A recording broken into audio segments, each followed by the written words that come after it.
আসসালামু আলাইকুম, সবাই কেমন আছেন? আশা করি সবাই ভালো আছেন। আবারও আসলাম আপনাদের জন্য স্বাদ ও লাবণ্যময় তান্দুরি ইলিশ নিয়ে। তান্দুরি ইলিশ দেখার জন্য সবাই আমার সাথে থাকুন, আমার ফেসবুক পেজে লাইক করুন। আসসালামু আলাইকুম, সবাই কেমন আছেন? আশা করি সবাই ভালো আছেন। স্বাদ ও স্বাদের গল্পের সাথে আবারও আসলাম আপনাদের জন্য নতুন একটা রেসিপি নিয়ে। আজকের রেসিপিতে দেখাবো আপনাদেরকে তান্দুরি ইলিশ করে। তান্দুরি ইলিশের জন্য আমি এখানে একটা ইলিশ মাছ নিছি ছোট সাইজের। আজকে আমার বাসায় ছোট সাইজেরই ছিল, সেই জন্য আমি এটাই নিছি। আপনার চাইলে বড়ও নিতে পারেন। তান্দুরি ইলিশ করব, আমি এখানে তান্দুরি মশলা দিয়ে দিচ্ছি। আমি এখানে তান্দুরি প্যাকেট মশলা দিচ্ছি, খুবই সামান্য। আমি এখানে লবণ অ্যাড করে দিচ্ছি, দিয়ে দিচ্ছি একটু হলুদ পাউডার, আর দেবো একটু সর্ষের তেল। সর্ষের তেলটা দিয়ে আমি এটাকে এখন ভালো করে একটু মেখে নেব হাতের সাহায্যে। এভাবে আমি এটাকে মেখে নেব। আশা করি আপনাদেরও ভালো লাগবে, কারণ অনেকেই আছে যে তান্দুরি ইলিশ খেতে খুবই পছন্দ করে। তাদের জন্য করে আমি নিয়ে আসলাম ভিডিওটা।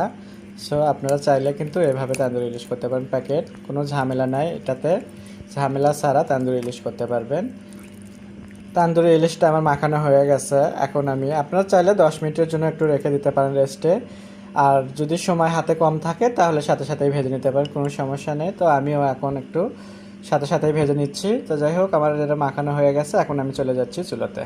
চলে আসলাম চুলাতে, আর একটা প্যান বসে দিচ্ছি। দিয়ে আমি এখানে খুবই সামান্য একটু সর্ষের তেল দিচ্ছি। এটাতে অলরেডি আমার একটু তেল দেওয়া আছে, কারণ আমি এখানে মিষ্টি কুমড়া ভাজি করছি। এখন মিষ্টি কুমড়া ভাজি করাতে আমার একটু তেল ছিল, আমি দিয়ে দিলাম। এখন আমি এখানে ইলিশ মাছ দিয়ে দিচ্ছি। বিসমিল্লাহ। এভাবে আমি ইলিশ দিয়ে দিচ্ছি। এখন আমি এটাকে একটু উল্টে পাল্টে দিচ্ছি। আমি এটাকে একটু কড়া করে ভাজতে হবে ইলিশ তান্দুরি। এর জন্য করে আমি একটু কড়া করে ভেজে নিচ্ছি। দেখতেই পাচ্ছেন আমি সবগুলোই উল্টে দিচ্ছি, আর দেখতেও খুবই সুন্দর হয়েছে তান্দুরি ইলিশটা।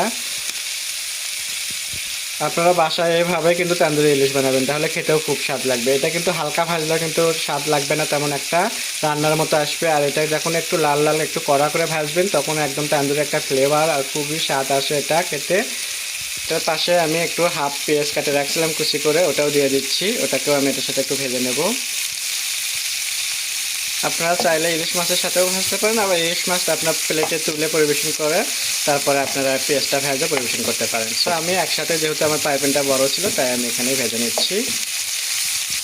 আমার হয়ে গেল তান্দুরি ইলিশ। আমি এখন তুলে পরিবেশন করে দেখাবো আপনাদেরকে। আমার হয়ে গেল তান্দুরি ইলিশ। দেখতে যেমন সুন্দর, খেতেও তেমন স্বাদ। আশা করি আপনাদেরও ভালো লাগবে। আর অবশ্যই বাসায় এভাবে বানিয়ে খাবেন, আমাকে সাপোর্ট করবেন, আমার ফেসবুক পেজের সাথেই থাকবেন আগামী নতুন নতুন ভিডিও দেখার জন্য। সবাই ভালো থাকবেন। আল্লাহ হাফেজ।